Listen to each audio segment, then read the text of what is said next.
Ever since I was a kid, I've been obsessed with Ghostbusters. It is second only to Peanuts in being the greatest obsession of my life.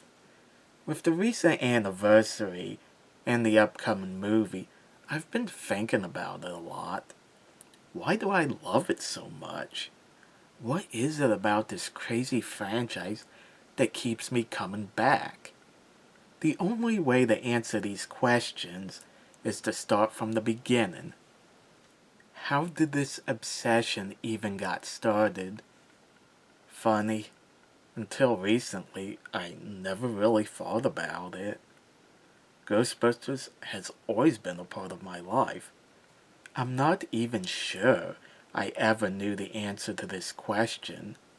If I had to guess, I would say it all started with some old VHS tapes, most of which have sadly been tossed out. My dad and my older brother used to record various cartoons for us to watch. They included Gummy Bears, The Smurfs, Alvin and the Chipmunks, Scooby-Doo, My Pet Monster, and Teenage Mutant Ninja Turtles, just to name a few. The cartoon they recorded the most was obviously the real Ghostbusters. As much as we enjoyed watching the other cartoons, the real Ghostbusters was the one my siblings and I kept revisiting. We often skipped over the other cartoons just to watch it, even if there was only one episode. It's a little hard to explain why we took to the real Ghostbusters the way we did. The short answer is that it's a great cartoon. The long answer, well, I guess it would be explaining why it's great. The real Ghostbusters explored various mythologies in a way that never felt like it was talking down to the audience. One episode showed the Ghostbusters dealing with the four horsemen from the Bible, and another where they fought Valkyries from Norse mythology. It was because of this show that I developed a love for mythology. There was even an episode that was a big love letter to H.P. Lovecraft. It was the first time I ever heard of the man, and in recent years I've been reading his work. Another thing that made the show great is that the characters are relatable. They worried about mundane things, like not having health insurance and being able to pay their bills. Peter was often against busting ghosts when they wouldn't be making any money, but he was able to make exceptions, like in the case of Mrs. Faversham. One of my favorite moments from the show was when Ray agreed to take a TV as payment instead of money. When he asked, "Do you know what this means?" Winston replies, "It means we miss out on this week's grocery money." Some episodes showed the Ghostbusters being very busy, while others showed them barely getting any calls. Sort of like how a real business is. It was amazing how the writers were able to treat a ghost catching business in a believable way. They even explored why an intelligent guy like Egon took an interest in ghosts. Basically, because the boogeyman lived in his closet when he was a kid. Most of the time, the Ghostbusters were able to zap and trap a ghost. But sometimes they needed to do some creative thinking, like how they dealt with the gremlins. The designs for the ghost they bust was always great. My favorite being the vampires from No One Comes to Lupusville, the People Busters from Flipside, the Boogeyman from The Boogeyman Cometh, and of course, Samhain from When Halloween Was Forever. It's obvious that both the writers and the animators put a lot of effort into this show. The show did get more kid-friendly when it became known as Slimer and the Real Ghostbusters, especially with the addition of the Slimer cartoons. A lot of fans like to hate on this period of the show's run. I'm probably one of the few that's never hated it. I saw these episodes as a kid more than the early ones that were aimed at an older audience. So I never thought much about the change in Janine's appearance and personality, or Dave Coulier voicing Peter rather than Lorenzo Music. Now that I'm an adult, I do pick the early episodes more than the later ones, but I still enjoy them. We owned various Ghostbuster toys as kids. We had the action figures of the 4 Ghostbusters plus Lewis, Slimer, the Stay Puft Marshmallow Man, that claw thing, Ecto-1, those plastic proton packs, Trap and PK meter, and of course that awful NES game. It's hard to believe in retrospect that we spent so much time trying to beat that game. My brothers have beaten it, but not me. After seeing the ending screen, I lost interest in trying. I bought Ghostbusters 2 on NES years later. It's much better than the first, but by no means is it a great game. I often played with my siblings and friends, pretending we were Ghostbusters, while wearing those plastic proton packs on our backs. The character I always insisted on being was Winston. He was the one I identified with the most, mostly because, unlike the others, he wasn't a scientist. Science has never been my best subject, so I tended to relate to Winston. In the show, Winston loved to read mysteries. There was the episode where they went to the Agatha Grizzly mansion, obvious reference to Agatha Christie, and the one with Sherlock Holmes. It was because of Winston that I went on to read the Sherlock Holmes stories and seen many of the adaptations. While I haven't read any of Agatha Christie's work yet, I've been watching the Hercule Poirot series with David Suchet. One Halloween, I got to dress up as Egon. Why him? It was the only Ghostbuster costume we could find. I don't have any photos of me in the costume, but it was a cheap plastic mask of Egon and a poncho with the logo. That costume sucked in comparison with the ones the boys from Stranger Things wore. I wish I had those costumes. I would have been proud to have been Winston. But it was cool I got to dress up as one of the Ghostbusters, even if the costume wasn't the best. You might have noticed that I've been spending a lot of time talking about the cartoon. What about the movies? It's a little embarrassing to admit, but I actually didn't see the first movie until I was about 10 or 11 years old. When I first saw the episode from the cartoon with Walter Peck, I had no idea who he was or why he hated the Ghostbusters. For some reason, my family didn't own a copy of the movie until much later. We did, however, had the second movie recorded on VHS. Ghostbusters 2 was one of those movies I watched religiously as a kid. I used to act out scenes with a boy my mom used to babysit. I used to own a calendar of the movie, but it has since been thrown out. Still mad about that.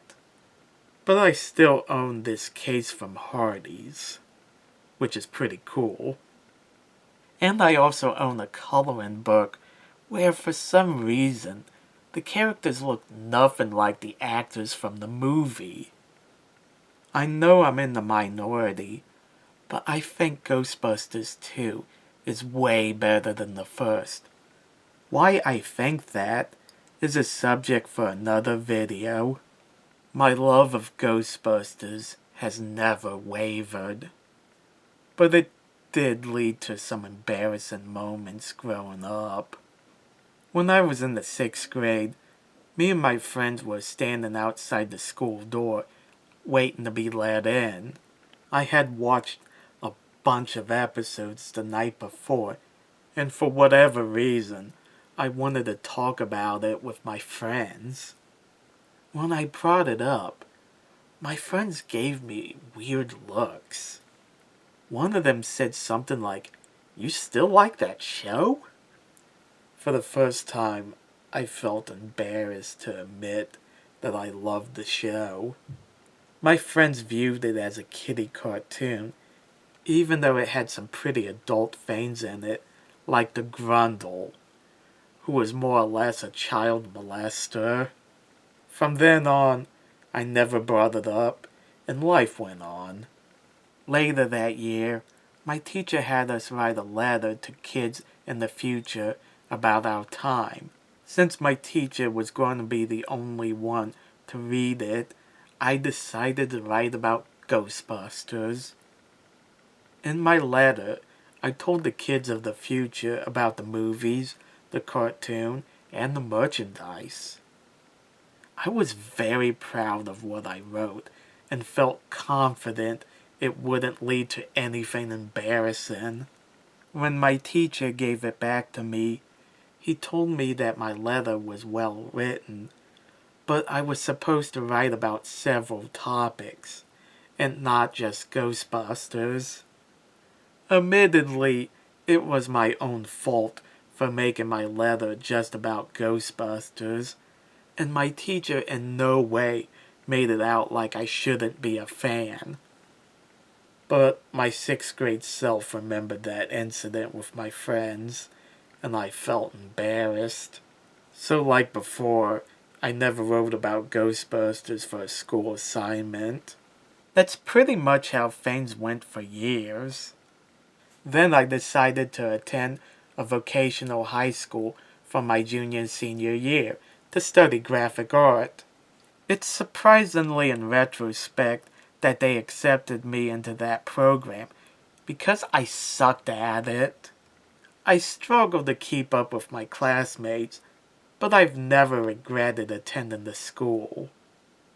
You see, my classmates came from different schools. We had different opinions, and we didn't always get along. But the thing that bound us together was our love for nostalgia. We were able to talk about things we loved as kids without feeling ashamed of it. One of them being, of course, Ghostbusters.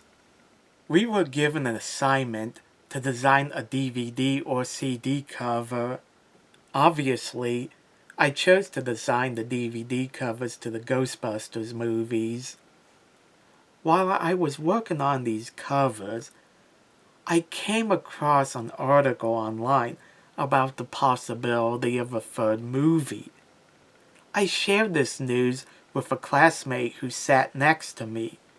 He told me he grew up watching the movies and the cartoon, and that he would love to see a third movie. For years, I waited for Ghostbusters 3 to happen.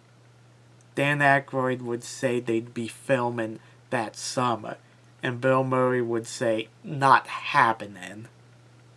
During this time, I discovered the Angry Video Game Nerd.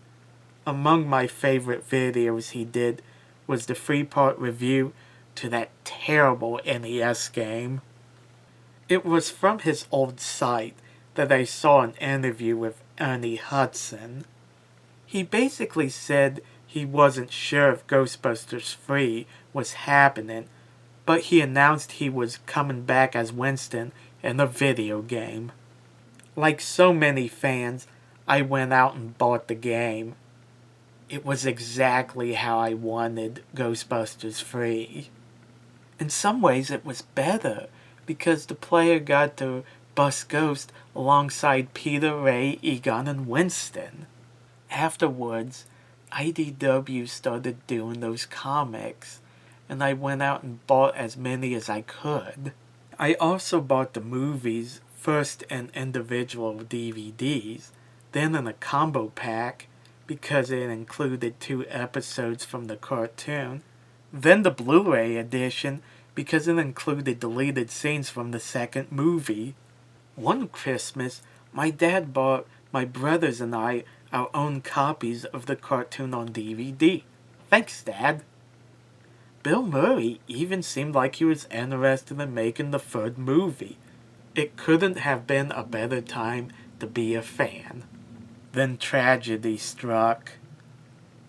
In 2014, Harold Ramis died at the age of 69. Most celebrity deaths don't faze me. This one hit hard.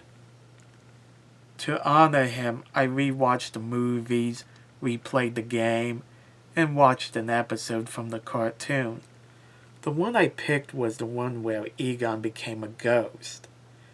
Big mistake. There was a scene where Egon disappeared, and the characters started to cry over losing him. It took a lot of willpower not to cry. They may have gotten Egon back in the episode, but in real life, he was gone. It looked like Ghostbusters 3 was cancelled for good, and that was fine by me. What was the point without Harold Ramis? Then came the announcement that they were making a reboot with an all-female team. It sounded like a bad idea.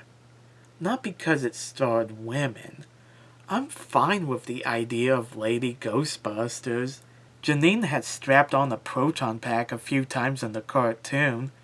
Kylie was a regular member in Extreme Ghostbusters. Some versions of the video game had it where you could play as a female.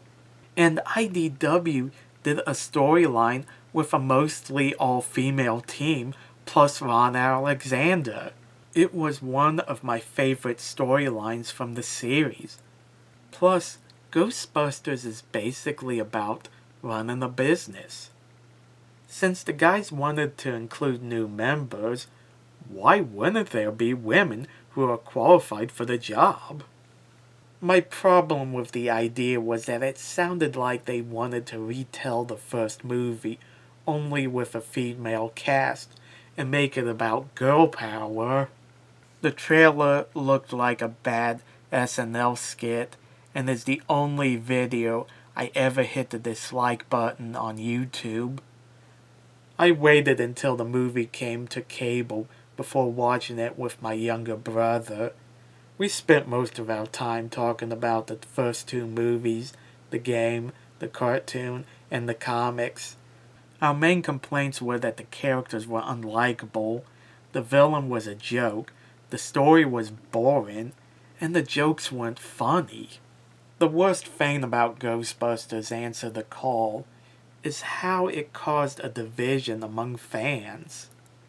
It seemed like anybody who said it was a bad movie was labeled as sexist. Even James Wolfe, who did a video announcing he wouldn't watch the movie, took a lot of heat. What happened to judging a movie on its own merits? It was the year the movie came out that I started my YouTube channel. I hadn't seen it yet, but I wanted to do a video that would bring fans together. So I made the 3-part video counting down the top 15 best episodes from the real Ghostbusters. I didn't have any subscribers at the time, so I don't think I succeeded in my goal, but I'm satisfied with the way the videos turned out. Ghostbusters still influence me after all these years. I do a series called The Spooks of Ghostbusters, and I started watching Stranger Things because of this image of the boys wearing the costumes. At the time, I thought it was a Junior Ghostbusters show. As for the movie coming out next year, I'm actually looking forward to it. To wrap things up, I want to thank everybody who worked on this great franchise for giving me so many wonderful memories. Hopefully, the new movie will be better than the last one, and that Ecto Cooler comes back. Thanks for watching. Let me know in the comments section what you guys think, and don't forget to like and subscribe. See you later.